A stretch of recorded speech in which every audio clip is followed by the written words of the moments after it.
ഇവിടെ വെച്ചിട്ടാണ് അത്ര സാമിരി എന്ന് പറയുന്ന നമ്മൾ മൂസാ നബി അലൈഹി സ്വലാമിന്റെ ചരിത്രത്തിലൊക്കെ ഒരു സാമിരി എന്തുണ്ട്, സ്വർണം കൊണ്ടുള്ള ഒരു കാളക്കുട്ടിയെ അല്ലെങ്കിൽ ഒരു പശുക്കുട്ടിയെ ഉണ്ടാക്കുന്ന ഒരു ചരിത്രം നമുക്ക് പറഞ്ഞിട്ടുണ്ടോ. അവിടെ എഴുതി വെച്ചിട്ടാണ് ദഹബി അല്ലെങ്കിൽ ദ ഗോൾഡൻ കാഫ് എന്നൊക്കെ എഴുതിയിട്ടുള്ള ഒരു സംഭവം.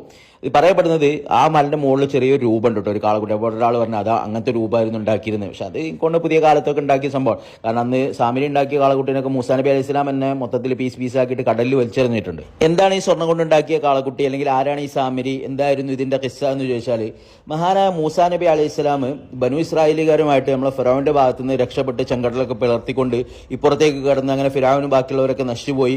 അങ്ങനെ മഹാനായ മൂസാ നബി അലൈഹി സ്വലാമും അനുയായികളും കരക്ക് കയറിയതിന് ശേഷം കുറച്ചു കാലം കഴിഞ്ഞപ്പോൾ ആദ്യമായിട്ട് ചോദിക്കുന്ന ഒരു സംഭവമാണ്, അതായത് എല്ലാവർക്കും ഓരോ ഇലാഹുകളുണ്ട്, ഓരോ ദൈവങ്ങളുണ്ട് ഇഷ്ടംപോലെ, ഞങ്ങൾക്ക് കുറേ ദൈവങ്ങൾ, കാരണം ഇവരൊക്കെ ദൈവങ്ങൾ ആരാധിച്ചിരുന്നു, പല വിഗ്രഹങ്ങളെയും മറ്റൊക്കെ ആരാധിച്ചിരുന്ന ഒരു സമുദായമായിരുന്നു.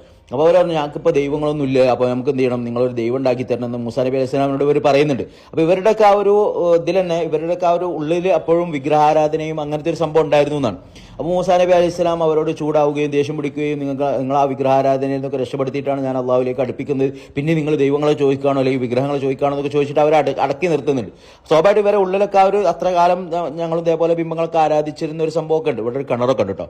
അപ്പോൾ ആ ഒരു ഇത് അവരെ മനസ്സിലുണ്ടായിരുന്നു എന്നാണ്. അങ്ങനെ മഹാനായ മൂസാ നബി അലൈഹി സ്വലാമും ഹാറൂൻ നബി അലൈഹി സ്വലാമും കൂടി ഇങ്ങനെ യാത്ര ചെയ്യുന്ന സമയത്താണ് ഈ വാദിൽ മുഖദ്ദസിൽ വരുന്നതും. അങ്ങനെ അല്ലാഹു സുബ്ഹാനഹു വ തആല മൂസാ നബി അലൈഹി സ്വലാമിനെ തന്റെ അടുത്തേക്ക് വരാനും സംസാരിക്കാനും അതേപോലെ തൗറാത്ത് കൊടുക്കാനും വേണ്ടിയൊക്കെ വിളിക്കുകയും ആ സമയത്ത് എന്ത് ചെയ്തു, മൂസാ നബി അലൈഹി സ്വലാം ഈ സമുദായത്തിന്റെ ആളുകൾ, അതായത് ബനു ഇസ്രായേലുകളെ എല്ലാവരെയും കൂടി ഹാറൂൻ നബി അലൈഹി സ്വലാമിനെ ഏൽപ്പിച്ചുകൊണ്ട് എന്ത് ചെയ്യാണ്, ഇവിടുന്ന് നേരെ ആ ഒരു മലന്റെ മുകളിലേക്ക് പോവാണ്. അങ്ങനെ 30 ദിവസമായിരുന്നു പറഞ്ഞിരുന്നത്. പിന്നീട് 10 ദിവസം കൂടി നോമ്പെടുത്തിട്ട് എഴുത്തിക്കാഫിരിക്കണമായി ഇരുന്നിട്ട് 40 ദിവസം കൊണ്ടാണ് മഹാനായ മൂസാ നബി അലൈഹി സ്വലാം പോവുകയും വരികയൊക്കെ ചെയ്തിട്ടുള്ള സംഭവം എന്ന് പറയുന്നത്.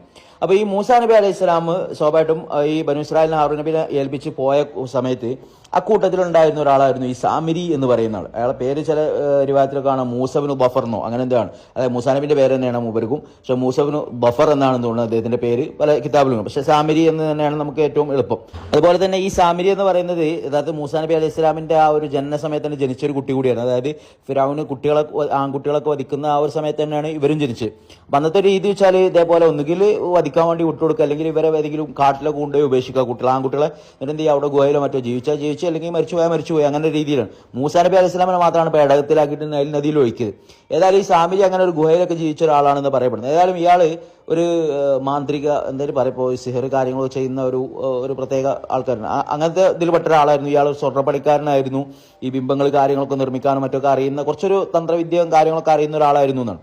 അപ്പൊ ഇയാൾ എന്ത് ചെയ്തു, മൂസാ നബി അലൈഹി സ്വലാം ബനു ഇസ്രായേലിനായിട്ട് ആ കടല് പിളർത്തിക്കൊണ്ട് പോരുന്ന സമയത്തൊക്കെ ഇവരെ മുമ്പിൽ ആരുണ്ടായിരുന്നു, ജിബ്രീൽ അലൈഹി സ്വലാം ഉണ്ട്.